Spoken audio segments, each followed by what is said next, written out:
Selamat pagi Bapak Ibu Saudara-saudara. Ya, tadi sudah disampaikan di awal ya, selama bulan September ini kita akan bicara tentang tantangan menjadi orang Kristen. Ya, tantangan zaman. Nah, tantangan yang pertama di minggu ini kita mau bicara soal tantangan perbedaan nilai. Nah, kalau kita bicara soal perbedaan nilai, maka kita harus sepakati dulu nih apa yang dimaksud dengan nilai. Nilai ini bukan ponten ya, bukan skor. Artinya nilai 10 ulangan dapat 10 atau dapat 100, bukan itu. Bukan juga nilai dalam arti worth atau harga ya, tetapi soal value.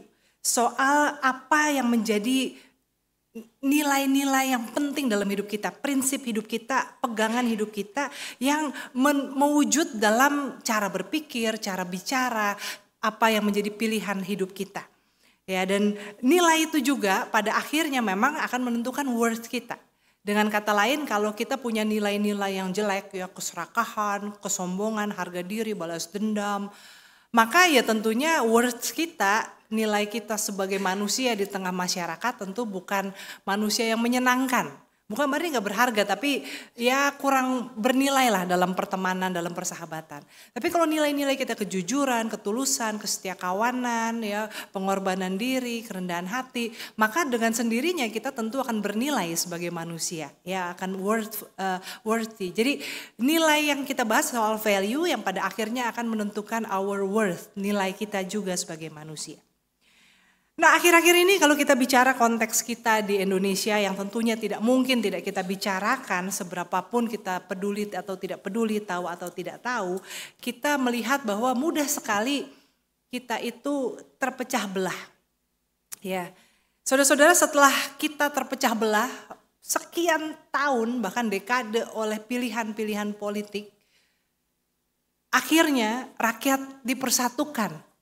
Mau apapun pilihannya pada pemilu yang kemarin, apapun yang menjadi kecondongannya selama ini, akhir-akhir ini rakyat dipersatukan karena sudah tidak tahan dengan tingkah laku orang-orang yang menjadi pejabat negara.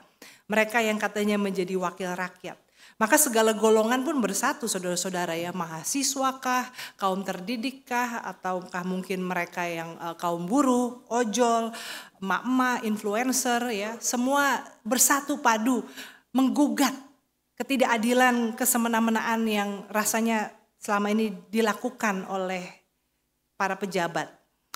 Yang dikritik dan dikecam oleh kita, oleh rakyat bukan lagi soal dari partai mana, bukan lagi soal apakah dia cantik atau ganteng, dan bahkan bukan lagi soal agama atau keyakinan yang diwakili.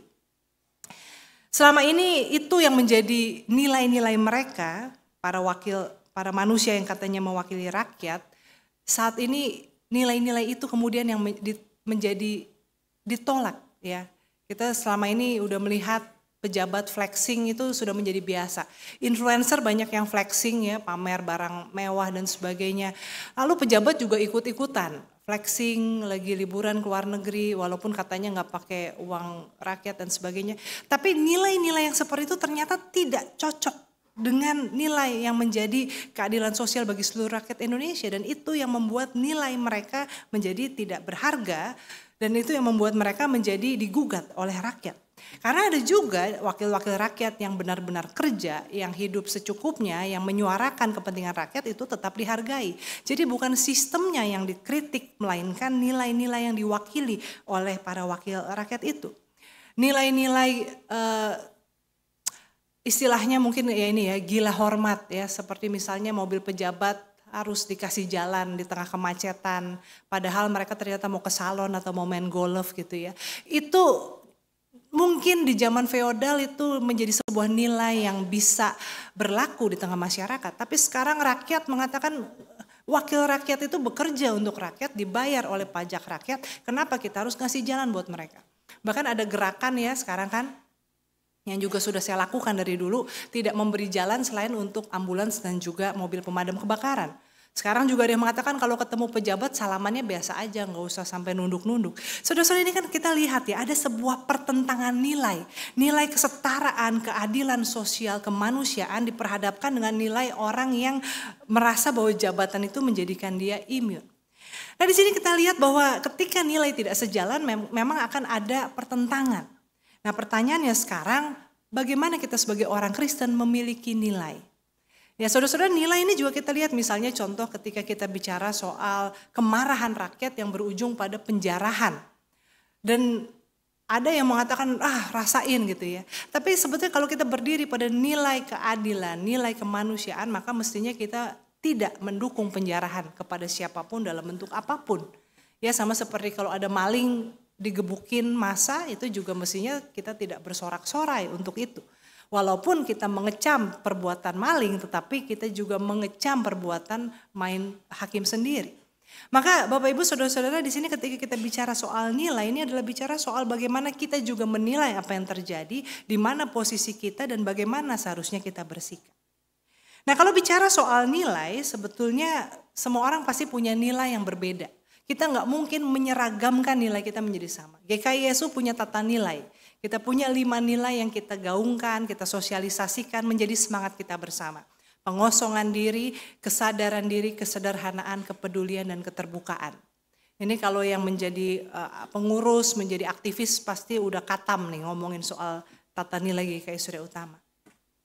Tapi sebagai pribadi tentu kita punya nilai yang berbeda-beda. Walaupun mungkin kita punya 5 nilai ini, katakanlah kita semua sepakat, sudah terinternalisasi, kita udah paham. Tapi kita pasti akan punya nilai-nilai lain yang membedakan. Nah, maka bagaimana kita menilai nilai, bahwa nilai ini sebetulnya perlu kita pertahankan atau sudah saatnya kita lepas. Bapak Ibu Saudara-saudara, ada 3 kriteria sebuah nilai. Yang pertama, nilai itu adalah soal benar atau salah.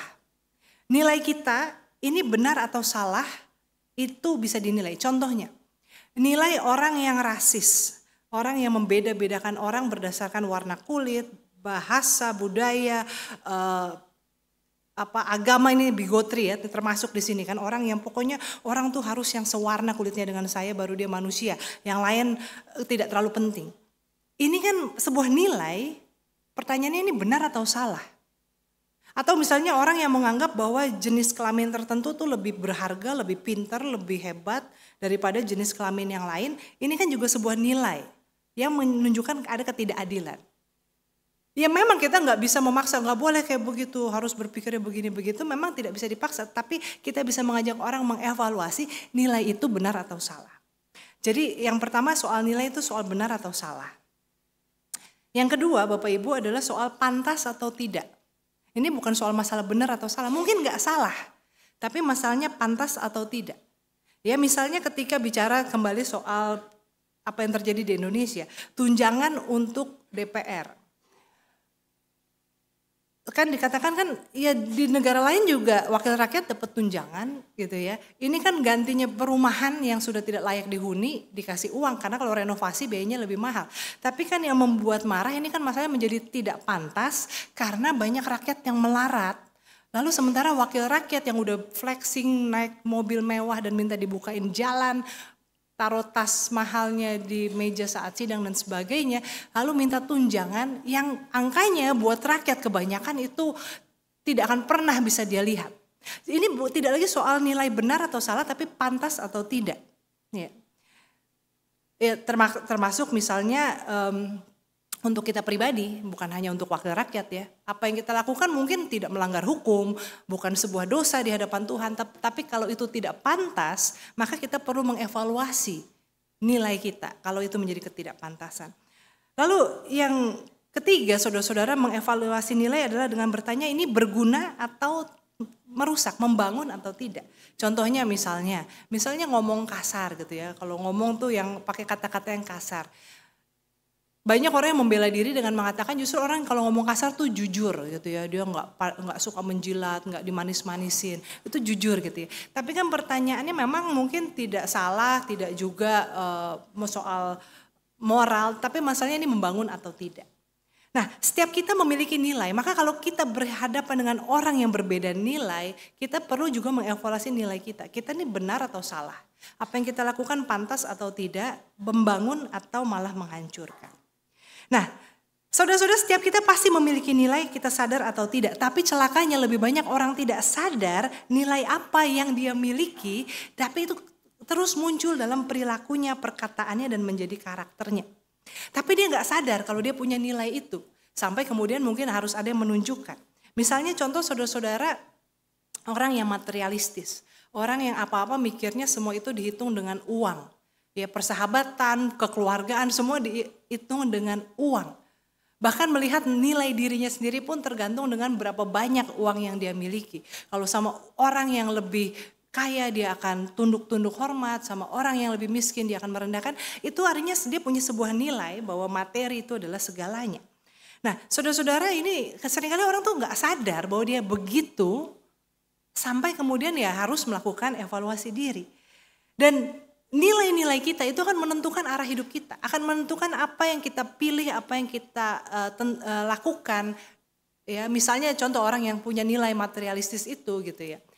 Ketika dia memilih pekerjaan, dia akan mencari yang cuannya banyak, yang gajinya besar. Nggak masalah apakah itu merusak hutan, mengeruk hasil daya alam, ya sumber daya alam, meminggirkan orang miskin dan sebagainya, nggak peduli. Pokoknya dia dapat duit banyak.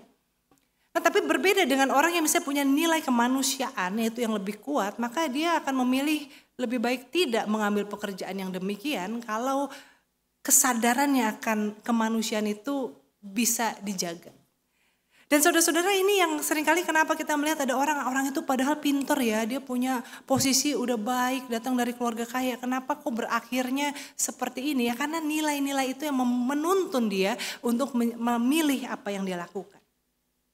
Nah, oleh karena itu saudara-saudara, Musa di pidato perpisahannya dalam kitab Ulangan itu, Musa sedang menyiapkan bangsa Israel karena dia tidak akan ikut ke tanah perjanjian. Jadi dia mengulang apa yang sudah terjadi selama 40 tahun. Dia mengulang 10 hukum Tuhan dan dia menyiapkan bangsa Israel untuk berjalan ke depan.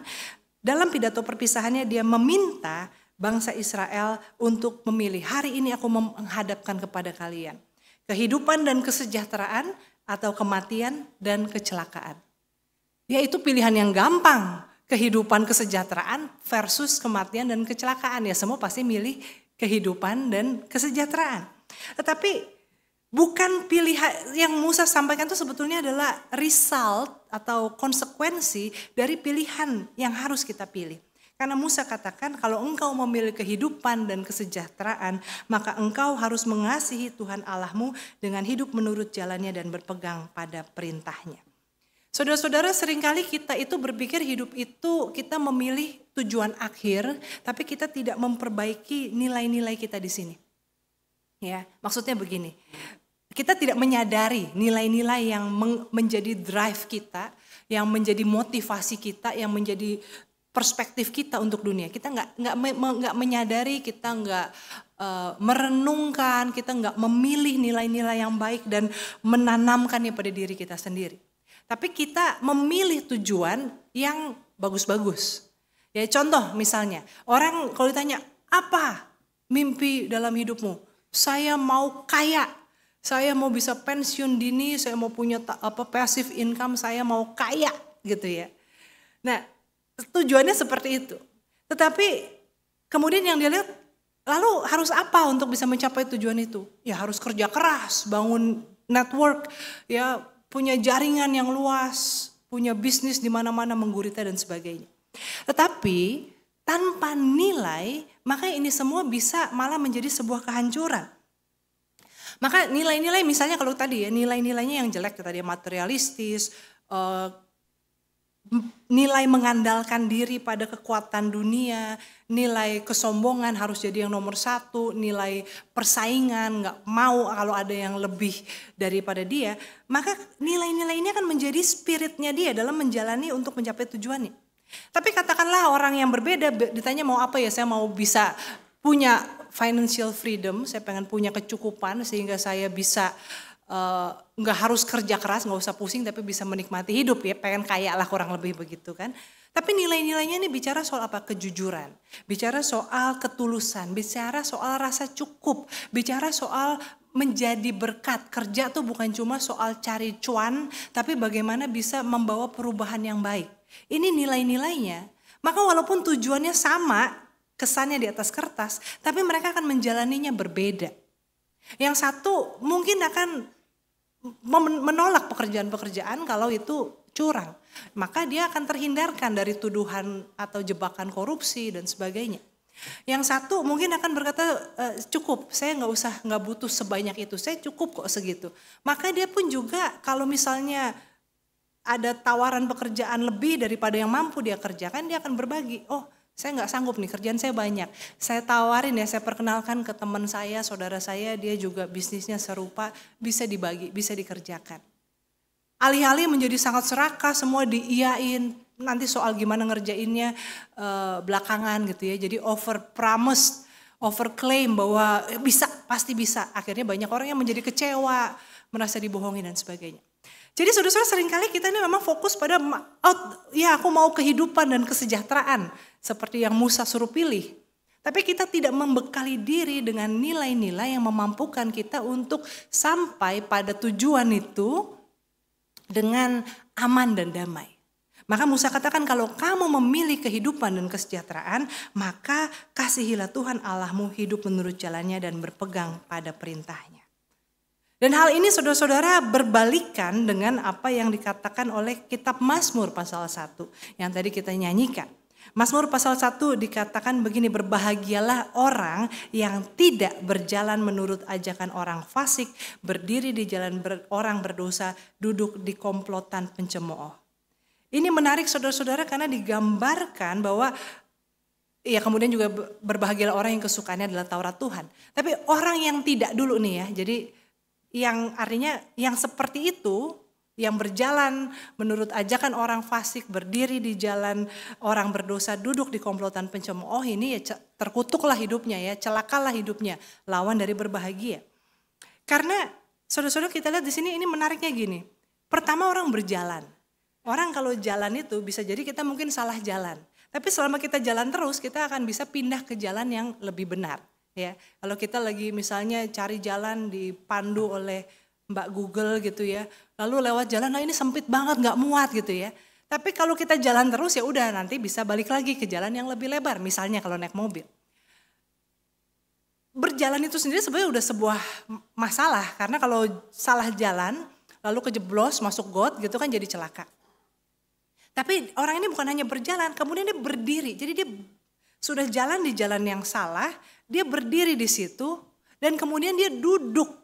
Artinya saudara-saudara di tengah dunia yang ada banyak sekali nilai-nilai yang berbeda dengan nilai-nilai kekristenan, nilai-nilai yang mengatakan soal tadi ya materialisme, individualisme, kemegahan diri, mengandalkan kekuatan dunia dan sebagainya, nilai-nilai yang demikian. Ya kita mungkin seperti orang yang berjalan. Di sekitar kita ada banyak sekali tawaran, kita buka sosial media, posting-postingan yang memotivasi kita seperti itu dan sebagainya. Tapi selama kita berjalan, ya itu masih ada kemungkinan bahwa kita tidak akan terkena dengan nilai tersebut.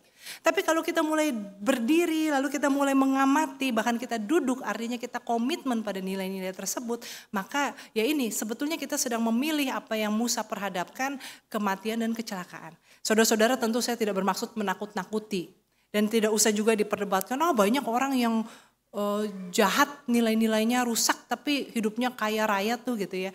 Itu kita hanya melihat di permukaan ya. Dan bukan itu yang menjadi kualitas ukuran kebahagiaan manusia, bukan apa yang tampak di permukaan tapi apa yang kita alami, damai sejahtera di batin kita. Maka saudara-saudara mengikut Tuhan membutuhkan sebuah totalitas yang diawali dengan discernment. Discernment ini adalah bahasa Indonesianya tuh perenungan atau pemikiran yang mendalam untuk sesuatu yang akan kita lakukan. Jadi bukannya yang sudah kita lakukan tapi apa yang akan kita lakukan. Jadi misalnya orang mendapat panggilan untuk menjadi pendeta atau menjadi aparat negara atau menjadi apapun lah gitu ya. seorang anak lulus SMA gitu ya, maka dia discerning, dia merenungkan apa yang Tuhan mau, apakah ini jalan yang akan saya tempuh. Ya, discernment seperti itu. Nah, saudara, Yesus mau mengatakan bahwa jalanilah hidup dengan discerning, dengan mental atau attitude, sikap yang tidak asal-asalan, tapi discern apa yang menjadi pilihan kita, nilai-nilai kita, dan kalau sudah dipilih, maka all out, totalitas, komitmen di situ. Makanya Tuhan memberi perkataan, siapa yang tidak membenci orang tuanya, istrinya atau suaminya, anak, saudaranya, bahkan nyawanya sendiri tidak layak untuk mengikut aku. Saudara-saudara, ini jelas kontradiktif dengan nilai-nilai universal. Nilai-nilai kemanusiaan dan budaya tentang membenci orang tua, pasangan, dan anak, dan keluarga. Apa maksudnya? Nah, untuk itu saya mau mengajak kita melihat ke ayat 28 dan seterusnya dari Lukas pasal 14 tadi dulu gitu ya. Karena Tuhan Yesus kemudian berkata, sebab siapakah di antara kamu yang kalau mau mendirikan menara tidak duduk dulu menghitung anggaran. Atau raja mana yang kalau mau pergi perang itu dia enggak ngitung dulu lawannya tuh lebih kuat atau enggak. Kekuatan dia berapa tentara supaya enggak udah perang terus kalah gitu ya. Nah, sebetulnya Yesus sedang merujuk pada sebuah peristiwa yang terjadi pada tahun 26 Masehi. Jadi ada sebuah bangunan Amfiteater Fidenae itu runtuh. Sudah jadi dibangun tapi dia runtuh sehingga kolaps. Sehingga menyebabkan banyak orang yang mati dalam peristiwa itu. Dan itu sebetulnya kenapa? Karena budgetnya kurang tapi dipaksakan pembangunan itu terjadi. Atau mungkin juga budgetnya bukannya kurang dari sononya, bisa jadi juga dikorupsi. Ya karena mungkin dari dulu tuh sudah ada yang namanya korupsi. Dan kemudian juga soal raja yang tidak duduk mempertimbangkan kekuatan ini, Yesus sedang bicara tentang Herodes Antipas yang berperang dengan Raja Aretas dan kalah. Gara-gara dia terlalu percaya diri, dia gak ngitung, gak sadar diri kekuatan dia dan kekuatan lawan, main perang aja lalu kalah. Nah, saudara-saudara, di sini saya lihat bahwa Yesus itu dalam memberi perumpamaan, Yesus bukan hanya memberi perumpamaan dari masyarakat agraris petani ya. Karena masyarakat Israel saat itu masyarakat agraris, Tuhan Yesus banyak beri perumpamaan tuh tentang pohon ara, tentang penabur yang menaburkan benih, biji sesawi, ya, tentang hal-hal bercocok tanam. Tapi Tuhan juga bicara soal situasi sosial politik yang terjadi saat itu. Jadi di sini kalau misalnya dikatakan udah kalau khotbah tuh nggak usah ngomong-ngomong soal situasi politik. Ya enggak juga, karena Tuhan Yesus juga bicara soal situasi sosial politik pada saat itu. Yang penting khotbah itu tidak membuat orang memilih pejabat tertentu, itu tidak dipakai untuk kampanye, tapi menjadi kritik sosial itu boleh ya saudara-saudara. Nah di sini Tuhan Yesus merujuk pada peristiwa-peristiwa sosial politik yang saat itu terjadi dan mau mengatakan itu yang terjadi kalau orang tidak mikir dulu sebelum menjalani sesuatu. Maka mengikut Tuhan itu sama seperti orang mau berperang, sama seperti orang mau membangun gedung, dipikir dulu. Makanya saudara-saudara, ini hari ini ada mereka yang hari ini atestasi, mereka harus katekisasi dulu ya, walaupun katekisasinya singkat ya, cuma 4 kali. Dikasih tahu dulu kalau jadi anggota GKI itu seperti apa. Ini yang menjadi keyakinan GKI. Ini sistemnya, tata caranya, ibadahnya ya kayak begini. Sehingga ketika menjadi anggota GKI nanti tahu oh memang beginilah GKI gitu ya. Bukan jebakan Batman. Nggak dijanjiin yang bagus-bagus kan ya. Enggak ya, malah kayaknya disuruh belum apa-apa udah disuruh masuk jadi panitia pelayanan ini dan itu. Nah saudara, ini memang kita semua mungkin sudah lewat katekisasi, sudah jadi anggota GKI atau tidak tertarik menjadi anggota GKI itu bukan hal itu. Tapi soal mengikut Tuhan, soal menjalani kehidupan, kita harus punya discernment. Kita perlu berpikir apa sih yang mau saya jalani dan oleh karena itu kita akan siap dengan konsekuensinya. Jangan kemudian kita berkata gini amat ya jadi anak Tuhan ya, harus jujur, harus berbagi, harus berserah. Gini amat jadi anak Tuhan, nggak boleh apa terima suap, nggak boleh apa main mata sedikit sama aparat atau sama pemerintah gitu. Kok harus naif sekali gitu ya. Tapi saudara-saudara memang menjadi anak Tuhan ya memang begitu. Makanya Tuhan Yesus juga nggak mengatakan kepada semua orang yang mengikut dia, welcome silakan. Ini goodie bag-nya, enggak gitu ya. Tuhan Yesus malah katakan, kalau kamu tidak membenci orang tuamu, keluargamu, kamu tidak siap untuk mengikut aku. Nah, kembali ke pernyataan ini. Kenapa Tuhan bicara soal benci? Nah, Bapak Ibu Saudara-saudara, cinta dan benci itu seringkali kita digambarkan seperti dua permukaan bumi yang dipisahkan oleh jurang. Jadi yang satu berdiri di permukaan sini, ini cinta, ini benci, lalu ada jurang yang tidak terseberangi. Ya, jadi seakan-akan kalau saya mencintai kamu, saya ada berdiri di sini. Tapi kalau saya udah nggak cinta sama kamu, saya benci sama kamu, maka saya berdiri di sini. Tetapi dalam bahasa Ibrani dan juga bahasa Arab, sebetulnya kata cinta, sane atau sena itu cinta dan benci itu seperti spektrum. Jadi antara cinta dan benci itu bisa di sini cinta banget, di sini benci banget, tapi ini sebuah spektrum. Makanya kalau kita melihat ya kadang-kadang relasi suami istri atau relasi dalam keluarga, orang itu tuh sebetulnya udah sebel banget gitu sama pasangannya atau sama anggota keluarganya, tapi juga yang masih cinta gitu. Karena memang antara cinta dan benci itu bukannya memilih di satu pihak dan sepenuhnya benci atau sepenuhnya cinta, tapi sebuah spektrum yang bisa mudah bergeser-geser. Hari ini sebel banget. Karena diminta tolong buang sampah, itu sampah sampai busuk seminggu gak dibuang-buang gitu ya. Marah, kesel banget. Aduh kalau kayak gini mah mendingan gak usah dah punya suami, gak usah punya istri, contoh gitu ya. Tapi tahu-tahu dia datang pulang bawain martabak. Ini kan langsung bergeser ya. Oh iya dia ingat bawain martabak. Ini contoh Bapak Ibu. Maka itu ketika Tuhan Yesus berkata yang membenci orang tuanya bukan berarti Tuhan mengatakan abaikan sama sekali, abandon your family. Gak usah pikirin, bukan. Tapi ini soal bagaimana tidak membiarkan afirmasi atau validasi penerimaan dari keluarga atau dari orang-orang terdekat kita menentukan nilai kita. Contohnya, ini mungkin contoh misalnya ada kasus orang tua yang dipanggil guru karena anaknya berantem akibat membela temannya yang dibully. Orang tuanya marah sama anaknya. Lain kali gak usah ikut campur, kan bukan kamu yang dibully. Bukan kamu juga yang membuli, ngapain kamu jadi ikut berantem gara-gara itu. Gara-gara itu saya dipanggil sama guru, mesti ngadep ke sekolah kan. Mesti ke sekolah ngadep guru.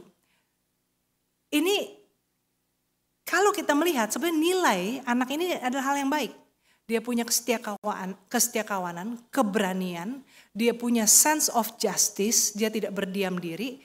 Dan sebaiknya orang tua melihat hal ini sebagai hal yang harus dipuji, harus dihargai. Nah, ada banyak anak yang punya nilai-nilai yang baik ketika kecil, ketulusan, kejujuran, tapi kemudian oleh orang tuanya justru dipadamkan karena merepotkan. Kamu kalau terlalu idealis kayak gini, susah nih gitu ya. Jadi dipadamkan oleh pengalaman buruk orang tuanya di atas kehidupan, sehingga nilai anaknya ini kemudian dibungkam. Nah disinilah kenapa Tuhan katakan kita harus lepas dari penilaian orang-orang terdekat kita. Karena belum tentu penilaian mereka adalah untuk apa yang baik, apa yang benar. Tapi lebih untuk apa yang aman, apa yang mudah, apa yang nyaman. Maka sekali lagi membenci orang tuanya, keluarganya itu bukan berarti benci, tidak mau ngomong, tidak mau lagi berurusan, bukan. Tetapi tidak membiarkan penilaian mereka mempengaruhi kita. Dan juga saudara-saudara memahami bahwa soal benci itu ada soal spektrum ya. Jadi kayak kalau ini ada glide-nya tuh bisa digeser-geser ya. Benci, cinta, pokoknya bisa digeser-geser seperti itu. Dalam arti juga hari ini mungkin mereka mencintai kita karena kita mungkin berhasil membawa uang atau membanggakan, mengharumkan nama keluarga. Besok mungkin mereka bisa kecewa dan malu karena kita melakukan sesuatu yang tidak bisa dibanggakan. Tetapi hidup kita tidak ditentukan nilainya oleh rasa emosi dari orang-orang terdekat kita. Maka berpeganglah pada nilai kebenaran itu sendiri. Pada nilai-nilai yang baik dari Tuhan. Sekali lagi bagaimana kita tahu nilai itu baik atau tidak? Ya tadi benar atau salah, pantas atau tidak, membangun atau tidak. Dan saudara-saudara kalau mungkin ada saatnya kita merasa kita sudah berpegang pada nilai yang baik. Tetapi seluruh dunia tidak setuju atau ya dunia kita ya. Seluruh orang di sekitar kita malah memusuhi kita. Kalau memang kita meyakini itu sebagai sebuah kebenaran. Berjalanlah terus karena kebenaran pada akhirnya akan terbukti. Dan kalau kita salah ya itu juga akan terbukti gitu ya kalau kita salah.